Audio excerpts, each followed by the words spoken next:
Assalamualaikum, qadrmenli dostlar, janob xalqlar. Beyzam atagamiz ulkan to'y жасап, қазақтың бұрыш-бұрышынан елеген азаматтар, елеген ағайындар келіп тойлап жатыр. Енді бұл баланың тойы баршамыздың тойымыз. Әрқайсымыздың шаңырағымызда өсіп жатқан перзенттеріңізден тек қана жақсылық көріңіздер.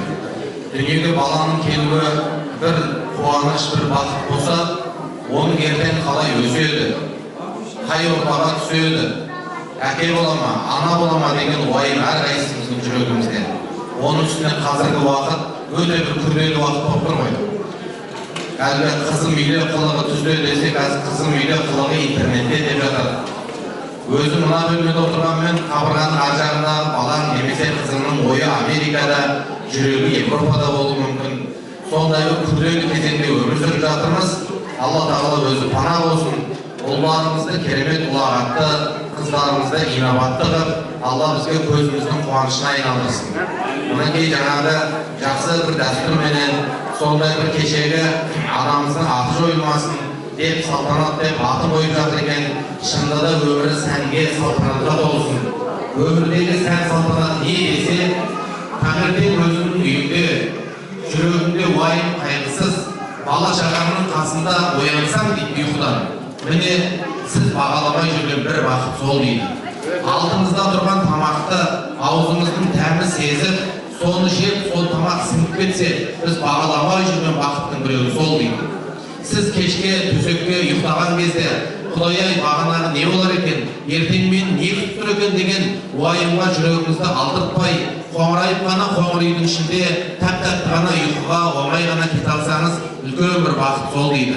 Пайғамбар Мұхаммед саллаллаху алейхи ва саллям қайсы бір адамның қазір ішетін тамағы болса дейді, бір киер киімі болса, ыстық пен суықтан қорғайтын кішкентай ғана баспанасы болса, ол Құдайына шексіз шүкіршілік қыла берсін. Себебі өз аяғымен жүре алмай жүрген қаншама адам бар. Аузынан тамақ өтпей, ішкен тамағын торта алмайтын қаншама адам бар. Бір ғана жер планетасында 700 миллион адам тамақ таппай отыр екен. Қазір Біріккен Ұлттар Ұйымының статистикасы бойынша 700 миллион адам ішерге тамақ таппай отыр екен. Мінекей сол ішерге тамақ таппай, киерге киім таппай, не болдым ба шырап, өзінің ата мекенінен бозып, қашып, суға түсіп, ойға қашып жүрген тағдырдан Алла біздің елімізді аман қылсын. Ағайын туыстың, жақсылықтың, ізгіліктің ортасында болу біз бағалай алмай жүрген бір бақыттарымыз. Себебі қазақ айтады, адам басына қонған бақыттың қонғанын білмей, ұшқанын біледі дейді. Сондықтан біз басымызда қазір үлкен жақсылықтарда, ізгіліктерде өмір сүріп жатырмыз. Бекзамат ағам мінекей кішкентайларымыздың, мінекей бауырымыз Бекзаттың, Айгерімнің тәрбиелеп өсіретін болашағы бақытты бір ізгі ұрпақтан болсын. Ілгергі дана бабаларымыз айтқан екен, бала шағаларыңды тәрбиелеп әуре болмаңдар. Өздерін тәрбиелеңдер, бәрібір бала шағаң өзіне ұқсайды деген екен. Бұл тәрбиенің ең үлкені бала шағаның алдында өзіңді қалай ұстайсың, қалай сөйлейсің, уәдеңде тұрасың ба, жұбайыңмен жақсы қарым-қатынас жасайсың ба, әйеліңді әлпештейсің ба, еркекті намысы арқа сүйерінде ардақтайсың ба. Осы нәрсенің бәрін көріп өскен бала ұшқанда не көрсе ұяда соны біледі дейді. Ертең сондай болады екен. Сондықтан қазақта атаңа рахмет немесе атаңа лағнет деген жаман сөз бар екен. Атаңа рахмет айтысатын ұрпақ тәрбиелеуді Алла бәрімізге нәсіп етсін. Бір жаман адамды тәрбиелесек, оның тәрбиесіне көңіл бөле алмасақ, қандай бір ортаға барып досын алдаса, бастығының аманатына қиянат жасаса, әйелін ұрса, ертең жүрген жерінде жаман тірлікпен айналысса, ой атаңа нәлет деп ел қарғайды екен.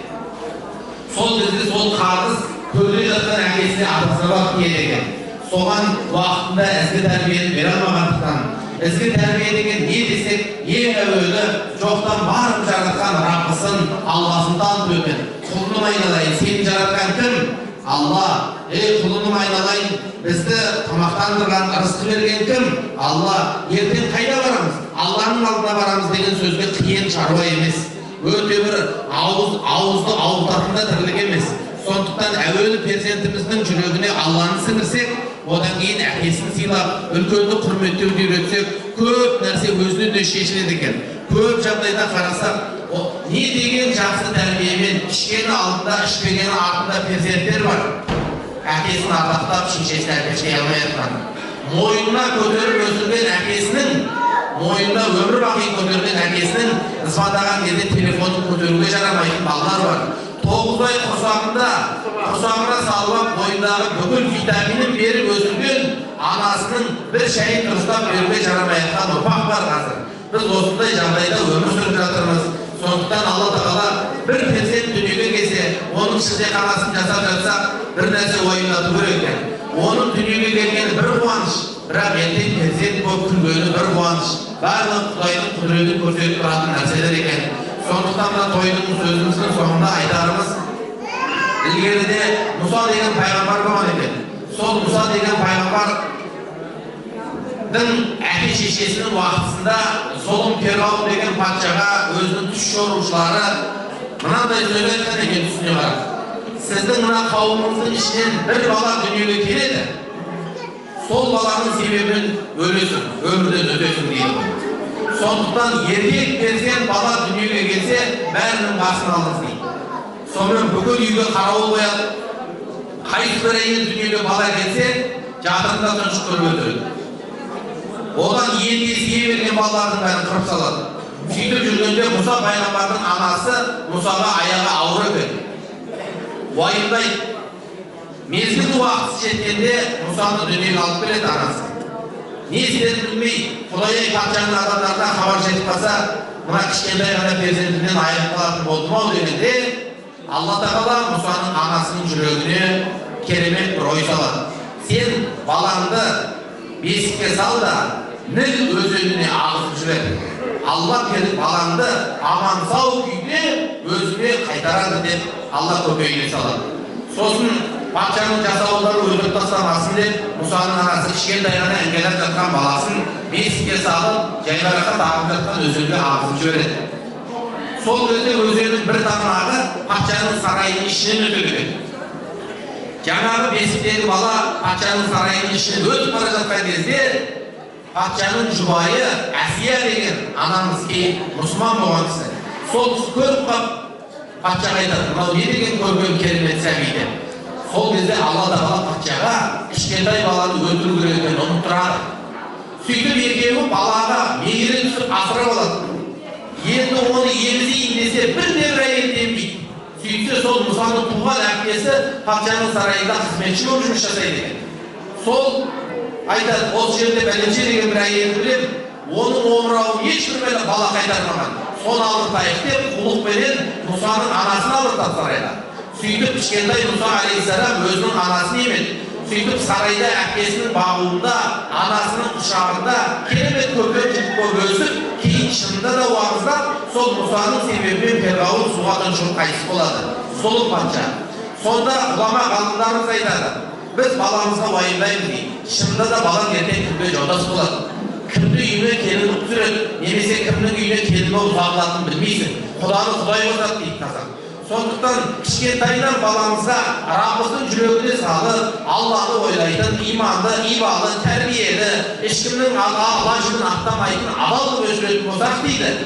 Ніл өзеніне Мұсаны салғандай, Алла Тағала оны аман сақтап, патшаның қасына барам десе, патшаның қасына барады. Байдың қасына барам десе, байдың, мырзаның қасына барам десе, Алла өзі алып барады. Не деген жігіттер қарапайым отбасынан шыққан, қазір халықтың қалаулысы болып отыр, елдің елеулісі болып отыр. Соның барлығында әке шешенің берген тәрбиесінің үлесі жатыр екен. Мінекей, сіздердің де отбасыларыңызда ұл қыз, немере шөбере өсіп келатыр. Әрқайсымыз болашағына алаңдаймыз. Қазақта керемет бір мақал бар екен. Балаңды аясаң дейді, аяма деген екен. Біз кейде баламызды аяймыз деп, өбөктеп, есейгенін бір-ақ дейді екенбіз да, есейген кезінде еңбекқор болмадың, пысық болмадың, білімді болмадың дейді екенбіз. Ол кішкентайына тай кезінен таптап үйретіп, тұнан кезінен жаңағы еңбекке баулымағаннан кейін есейе салып ескер жігіт болып кетпейді екен. Оған өзіміз кінәлі болып жатады екенбіз. Сондықтан балаңды аясаң аяма дегені, аяп жанын ашса, оны пысықтап, тәрбиелеп, еңбекке, адалдыққа кішкентайынан бейімде деген сөз екен. Сондықтан ағайындар сөзіміздің соңында айтарым, ұлдарымызды отбасының егесі боласың деген сөзді құлағына құйып өсіру керек екен. Қыздарыңызды ертең сен ана боласың деген сөзді оң құлағына айтып үйретуіміз керек екен. Біз балаларымызға ертең сен мынандай кәсіптің егесі боласың, пысық боласың, ағылшын тілін үйренесің, немесе есейгенде мені бағасың деп неше түрлі нәрсені айтамыз. Бірақ қыздарымызға өкінішке орай ана боласың деген сөзді айтуға аузымыз бармай жатады екен. Соған бейімдемей жатады екенбіз. Ұлдарымызға да барлық қасиетті үйретуге тырысады екенбіз. Бірақ сен ертең бір оттың басы, бір үйдің егесі боласың. Сен қолыңа жауапкершілік аласың. Әйеліңді дұрыстап қарайтын, бала шағаңа еге болатын, намысты жігіт боласың деген сөзді айтпай жатады екенбіз. Сол себептен қазір ұлдарымыз өзінің әйеліне еге боламайтын ез болып бара жатыр. Біздің қыздарымыз барған жеріне судай батып, жаңағы балдай сіңуде емес, мамам қайтып келсем есігін ашып отыр ғой дегендей үйіне мөңіреп тұратын жағдайға ұластырып жіберіп жатыр екенбіз. Сондықтан Алла Тағала әрқайсымыздың ұл-қызымызға қыздарымыз көркейіп ертең келісті келін болуды, ұлдарымыз ұлағатты болып елдің батасын алып, айналайын атаңа рахмет деп көрде жатса да тыныш жатқызатын ұл-қыз тәрбиелеп өсіруді Алла бәрімізге нәсіп етсін, тойларымыз тойласын, Алланың жақсылығында жолайық. Субханак Аллахумма ва бихамдик, ашхаду ан ла илаха илля анта астағфирука ва атубу илейк, бирахматика я архамар рахимин.